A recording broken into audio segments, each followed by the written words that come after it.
स्वागत है आप सभी का देवभूमि लाइव में। मैं हूं आपके साथ। कैबिनेट की बैठक में बड़ा फैसला लिया गया है। सरकार ने 3 जिलों के लोगों के लिए 1 जुलाई से चारधाम यात्रा शुरू करने पर मुहर लगा दी है। फैसला लिया गया है। शुक्रवार को अध्यक्षता में कैबिनेट की बैठक हुई। सबसे पहले नेता प्रतिपक्ष एवं हल्द्वानी विधायक स्वर्गीय इंदिरा हृदयेश को श्रद्धांजलि दी गई। इसके बाद शुरू हुई बैठक में चारधाम सहित कुल 11 प्रस्ताव आए, जिनमें से चीनी मिलों से संबंधित प्रस्ताव पर मंत्री के अनुपस्थिति होने की वजह से फैसला नहीं लिया गया। बोध उनियाल ने कैबिनेट में गए फैसलों की जानकारी दी।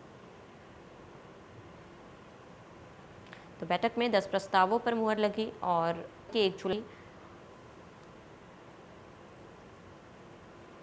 कैबिनेट में 10 प्रस्तावों पर मुहर लगी। सीएम तीरथ की अध्यक्षता में कैबिनेट की बैठक हुई और इस बैठक में 10 प्रस्तावों पर मुहर लगी।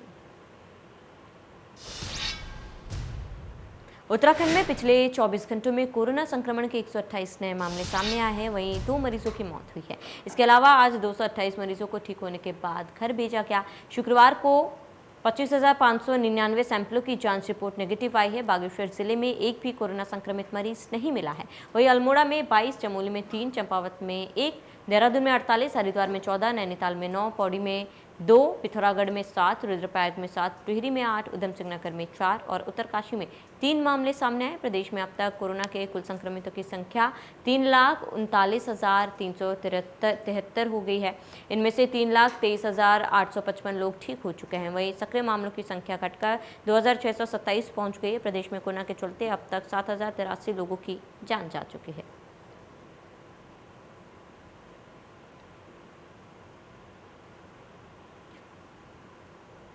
तो उत्तराखंड में कोरोना की रफ्तार जो है वो धीमी पड़ती हुई नज़र आ रही है और बीते 24 घंटे की बात करें तो केवल 128 नए मरीज सामने आए हैं। हालांकि शुक्रवार को 25,599 सैंपलों की जांच रिपोर्ट नेगेटिव आई थी। प्रदेश में कोरोना से अब तक 7,083 लोगों की प्रदेश में मौत हो चुकी है।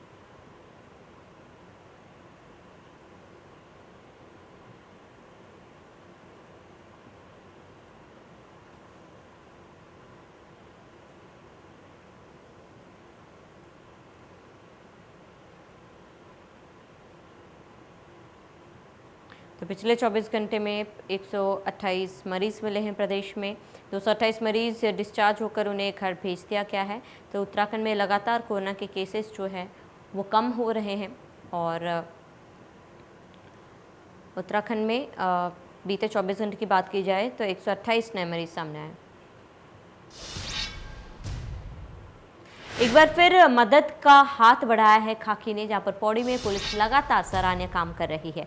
पुलिस ने एक बुजुर्ग महिला की मदद की। बुजुर्ग विधवा महिला अपने घर पर अकेली रहती है और आजीविका का भी कोई साधन नहीं है। घर भी जर्जर है। जिस थानाध्यक्ष ने बुजुर्ग महिला की बात को गंभीरता और मानवीयता से समझने के पश्चात तुरंत ही स्थानीय बाजार से महिला के घर को बारिश से बचाव के लिए तिरपाल खरीदा और पुलिस टीम के साथ करीब 1 किलोमीटर पैदल चढ़ाई चढ़कर कुल्हाड़ गांव पहुंचे और बुजुर्ग महिला के पुश्तैनी घर को दुरुस्त किया। साथ ही महिला को राशन किट भी दिया गया। पुलिस फिलहाल सराहनीय काम कर रही है, जहां पर बुजुर्ग महिला की मदद करते हुए बुजुर्ग महिला के जर्जर घर को फिर से दुरुस्त किया है और उसे राशन का किट भी पुलिस ने वितरित किया। तो पुलिसकर्मियों की हर जगह तारीफ भी हो रही है, जहां पर लगातार ऐसे उदाहरण हम देखते आ रहे हैं प्रदेश से, जहां पर पुलिस सराहनीय काम करती हुई नज़र आती है, लोगों की मदद करती हुई नज़र आती है। और यहाँ पर एक बुजुर्ग महिला का घर जर्जर हो चुका था, बरसाल और उसे राशन किट भी वितरित किया था।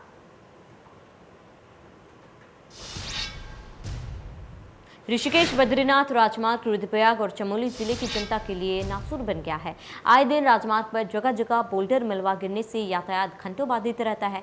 वहीं आवागमन के लिए भी राष्ट्रीय राजमार्ग खतरनाक बन गया है।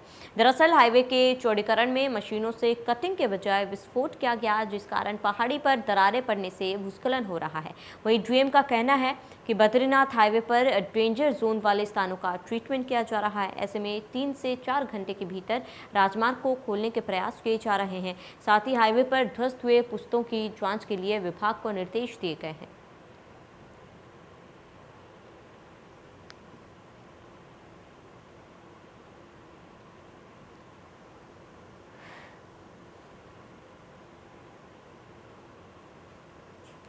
उधर ऋषिकेश बद्रीनाथ राजमार्ग जनता के लिए नासुर बन चुका है, जहां पर पहाड़ों में दरारों के कारण भूस्खलन की स्थिति हमेशा आती रहती है। जगह जगह बोल्डर और मलबा गिरने से लोगों को काफ़ी परेशानियों का सामना करना पड़ता है। इसके साथ ही कई खतरों का भी सामना करना पड़ता है और पहाड़ों पर दरारें पड़ने से भूस्खलन की स्थिति बार बार उत्पन्न होती है। राजमार्ग को खोलने की कोशिश लगातार की जा रही है।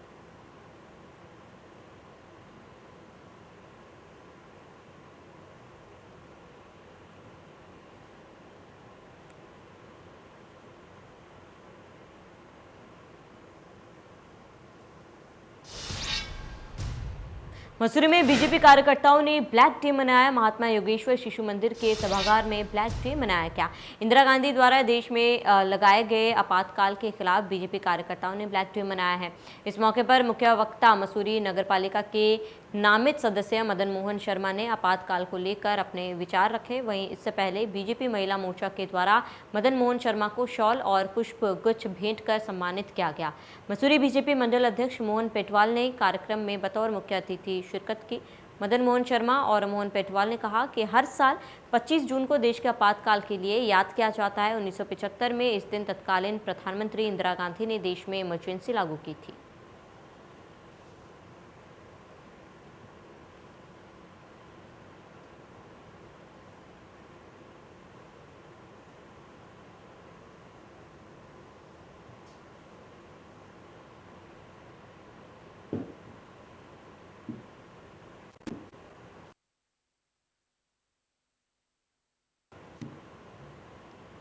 तो इमरजेंसी का विरोध करते हुए आज बीजेपी के कार्यकर्ताओं ने ब्लैक डे मनाया। मदन मोहन शर्मा का स्वागत भी इस दौरान किया गया। महात्मा योगेश्वर शिशु मंदिर में कार्यक्रम का आयोजन किया गया था, जहां पर आज ब्लैक डे के रूप में बीजेपी कार्यकर्ताओं ने मनाया।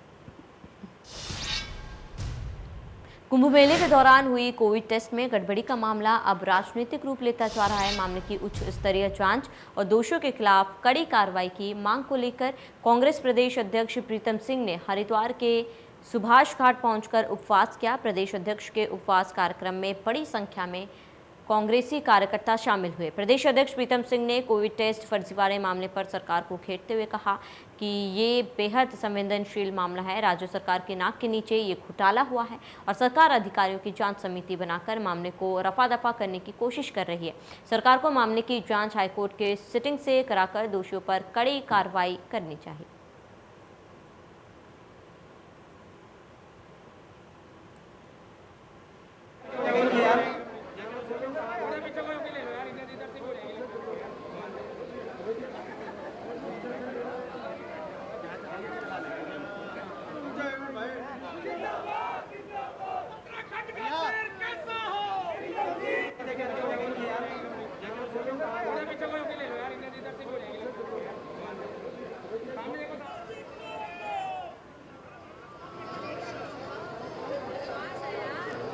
और मैं कहूँ कि कोरोना टेस्टिंग की वजह से जो भ्रष्टाचार हुआ, जो फेक टेस्टिंग हुई, उससे पूरे देश के अंदर कोरोना की महामारी फैली और कई लोगों ने अपने परिजनों को खोने का काम किया है। और मैं कह सकता हूँ ये सब उत्तराखंड की सरकार की देखरेख में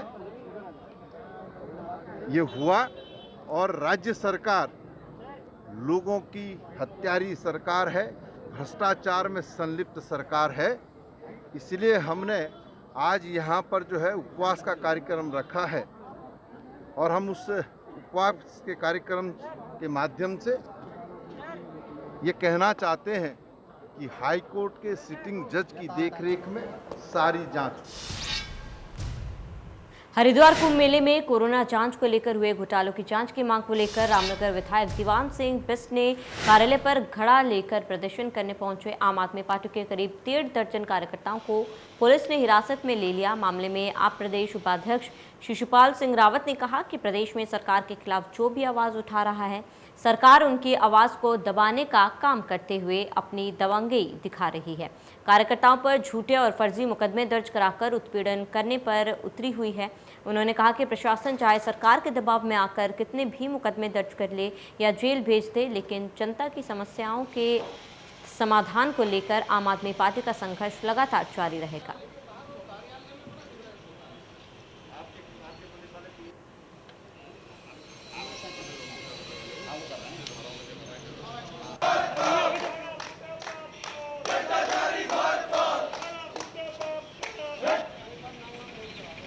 लोकल विधायक हमारे देवान सिंह बिष्ट जी के कार्यालय पे हमारे कार्यकर्ताओं द्वारा धरना किया गया।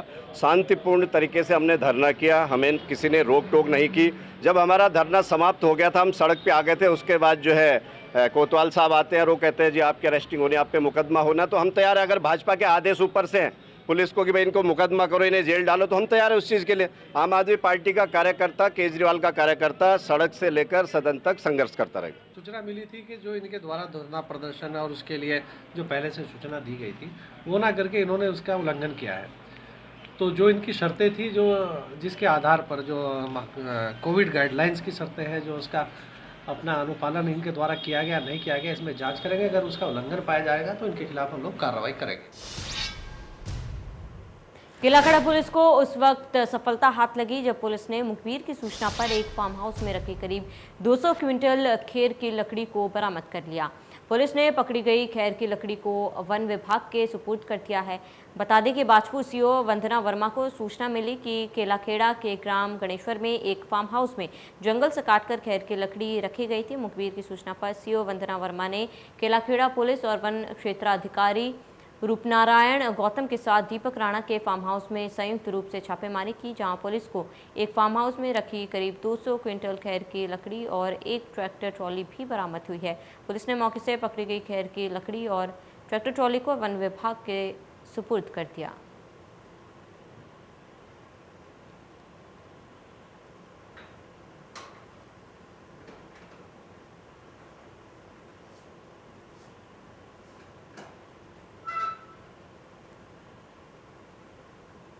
तो केलाखेड़ा का मुझे फ़ोन आया था कि कहीं सूचना है। इस सूचना पर मैं उनके साथ यहाँ पहुँचा हूँ। सीओ मैडम पहुँच गई है यहाँ पर, और ये कोई दीपक राणा का फार्म हाउस है जहाँ पर ये खैर बरामद हुई है। अभी गिनती की जा रही है कितने पीस हैं, उस हिसाब से हम बता पाएंगे कितने घर मीटर है और उसकी क्या कॉस्ट निकलेगी। इसमें जो 179 लिखा हुआ मिला है, अब वो किस रेंज के में ये पेड़ छपा है ये जाँच से ही पता चलेगा, और इसकी जाँच में ही सारे तथ्य निकल के आएंगे, कहाँ से आया है, कौन लाया है और ये कहाँ जाता है। लकड़ी सीज कर दी गई है। इसका जो ट्रैक्टर है इसको भी हम ले जा रहे हैं और दीपक राणा के खिलाफ वन अधिनियम के तहत कार्रवाई करेंगे। कोरोना संक्रमण की तीसरी लहर के चलते उत्तराखंड सरकार द्वारा सभी लोगों को आगाह किया जा रहा है। वहीं लक्ष्मण झूला पुलिस प्रशासन और नगर पंचायत प्रशासन द्वारा लगातार लोगों को मास्क पहनने और सोशल डिस्टेंस का पालन करने का अनुरोध किया जा रहा है। लोगों की सुरक्षा हेतु कोविड के चलते लॉकडाउन में उत्तराखंड सरकार ने कुछ ढील देते हुए शाम 5 बजे तक दुकान खोलने के आदेश दिए थे। पिछले 3 महीने से ऋषिकेश स्वर्गाश्रम रामझूला क्षेत्र के व्यापारी अपनी दुकानें बंद करके बैठे हुए हैं। आलम यह है कि अब 2 जून की रोटी के लिए भी स्वर्गासन क्षेत्र के दुकानदारों को जूझना पड़ रहा है।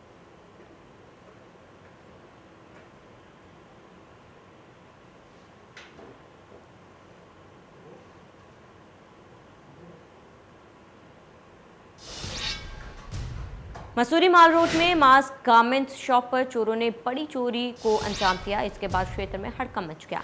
बताया जा रहा है कि जब दुकानदार दुकान खोलने के लिए आया तो उसको दुकान का शटर का ताला टूटा हुआ नजर आया था। दुकान के अंदर से कई कीमती कपड़े भी गायब मिले। सूचना के बाद मौके पर पहुंची पुलिस जांच में जुट गई है।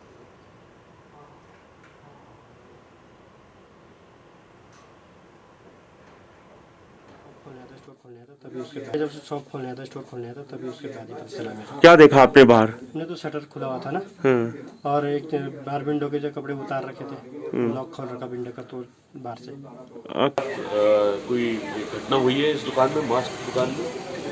और ये दुकान जो है रात को इन्होंने 5 बजे कोविड कायदे कानून के अंदर बंद करी थी। रात को शोरूम की शो विंडो तोड़ी गई, ताले तोड़कर कुछ कपड़े अंदर से ले गए। वीडियो फुटेज देखी जा रही है। जरूर कोई शरारती तत्व है इसने काम किया है। पुलिस मौके पर मौजूद है और हमें जल्दी से खुलासा करना चाहिए जिससे कि बाजार में शांति प्रिय माहौल बना रहे। चलिए यहाँ रुकेंगे छोटे से ब्रेक के लिए। देखते रहिए इंडिया न्यूज़।